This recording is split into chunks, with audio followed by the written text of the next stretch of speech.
as a mistress, I can hire a gunman for 5,000 pesos. Palakpakan na naman natin si Sarah. Palakpak. Dapat maging proud tayo sa kanya dahil mag-ahay siya ng gunman na 5K lang. Palakpakan niyo. Maging proud kayo, magbunyi kayo dahil ang isang Vice President ng Pilipinas ay mag-hire ng gunman para patayin ang mistress ng asawa. O, i-share nyo to mga DDS. Dapat proud kayo, palakpakan nyo ang inyong Vice President. Dapat proud kayo nga criminal-minded ang inyong sinusuportahan. Dapat proud kayo nga karahasan ang lumalabas sa bibig ng inyong sinusuportahan. Dapat proud kayo. At sa mga iniidolo nyo na puro pagpatay ang tanging lumalabas sa kanyang bunganga. O, palakpak. Di puta. Di ba? Mag-hire ng gunman, criminal. Kahit sa ang gulo, tingnan, criminal-minded talaga.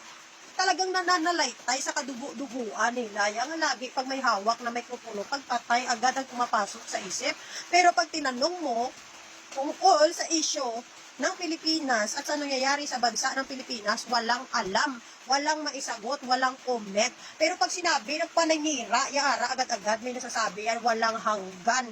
O ano ang sasabihin niya, hindi niya pinag-iisipan. O mag-hire ng gunman, dapat dito sinusuportahan, pinapalakpakan, at dapat proud na proud ka bilang isang DDS na criminal-minded ang iyong sinusuportahan. I-share nyo sa Facebook nyo, mga DDS, i-share nyo. I-share nyo sa social media nyo para makita at mapanood ng mga anak nyo at tularan ng mga anak nyo ang bunganga ni Sara Duterte. Dapat ito ini-share nyo to sa mga anak nyo. Pinapanood. Dapat ito, ipapanood nyo yan sa mga anak nyo. Tingnan nyo, ito yung sinusuportahan natin. Napakagaling, no? Kay mag-hire siya ng gunman para pumatay. O, napakagaling, di ba? Dapat maging proud ka kay Sarah. Ganunin mo yung anak mo. Di ba gusto nyo si Sarah? So, dapat proud kayo ipakita sa mga anak nyo na ganyan ang ugali ng sinusuportahan nyo. Dapat ipakita nyo sa mga anak nyo. Sabihin mo sa anak mo, tularan mo si Sara Duterte. Tularan mo ang mga Duterte. Kay iniidolo ko yan. Dapat maging Duterte ka rin. Ganyan din dapat ang ugali mo paglaki mo. Dapat ganyan kayo, DDS. Dapat ganyan yung gawin nyo sa mga anak nyo. Di ba?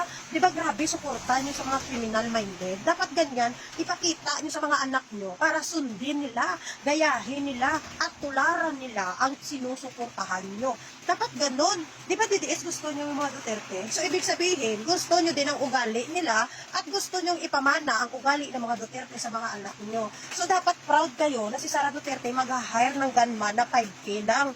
Sabihin nyo sa mga anak nyo na ang sinusuportahan nyo ay nag-hire at mag-hire ng isang gunman para pumatay. O, dapat ganun. O, diba? Dapat ganun. Dapat proud kayo. Huwag nyo ikahiya ang isang Sara Duterte nyo. Dapat proud kayo sa ginagawa niya. Diba? Proud kayo sa kanyang sinasabi, sa kanyang sinasalita. Lahat sa action niya, dapat proud na proud kayo bilang isang tagasunod at isang tagasuporta ng Sara Duterte. O, diba? Magagalit na naman kayo pag sinabihang criminal-minded yung idol nyo. Ano tawag mo? Sa tao na mag-hire ng gunman para pumatay. Hindi pa yan criminal-minded? Tapos magtataka kayo, magagalit kayo, sasabihin nyo, karahasan niya ngayon na nangyayari. Marami nang pumatay, mga kabataan ngayon. Mga bata pa, pero nasasangkot na sa krimen, sa pagpatay. Paano? Kahit kayo nga eh. Kahit yung iniidolo nyo nga, yung iniidolo nyo mismo ang nagsasabi ng pagpatay. Pinapalakpakan nyo, every time na nagsasabi sila na may papatayin, na gustong pumatay. Di ba nandyan kayo, pumapalakpak kayo? Tapos magtataka kayo kung bakit maraming mga bata kayo nasasangkot sa karahasan.